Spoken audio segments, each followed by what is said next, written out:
Welcome. The relationship between the U.S. military and the press is entering a new chapter. The Pentagon has unveiled rules that sharply limit how journalists can gather and report news inside its walls. Here's what the policy says, why officials argue it is necessary, and why many reporters call it a threat to press freedom. First, the pledge.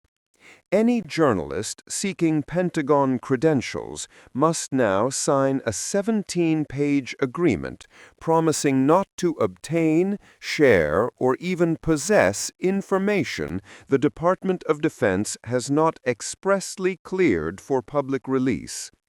The ban covers classified and unclassified material alike. Refuse to sign, or be caught with unofficial documents, and your credentials are revoked, shutting you out of the building. Movement inside the building is narrowing too.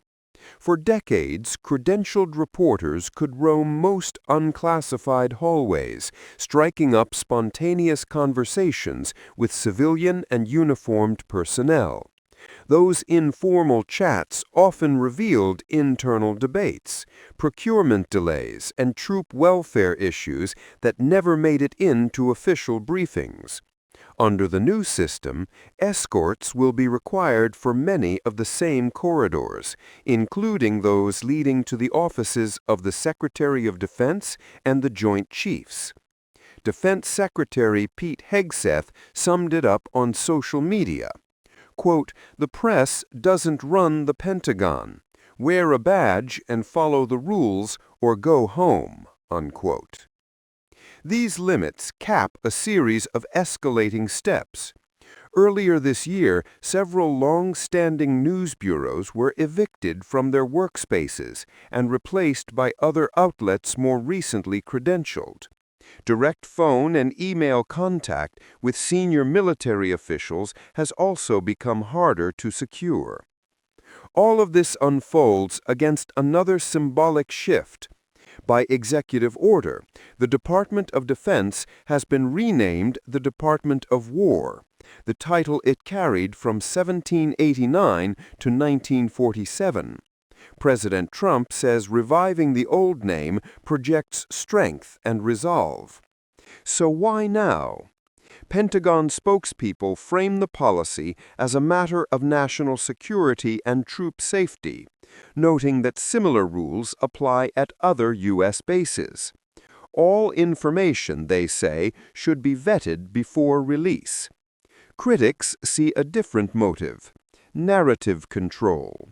The Pentagon Press Association calls the pledge a direct attack on the freedom of the press, pointing out that even after the September 11th attacks, reporters maintained broad access without jeopardizing security. Journalists warn that the agreement could turn them into independent observers, into distributors of government-approved talking points. Any story the Pentagon dislikes could be branded unauthorized, triggering credential revocation and silencing dissenting voices. The National Press Club argues that limiting access erodes public trust rather than protecting secrets. For the public, the stakes are high. When watchdog reporting is curtailed, oversight of military policy, spending, and operations weakens. The risk is that citizens receive only the version of events the government wants them to hear, blurring the line between journalism and public relations.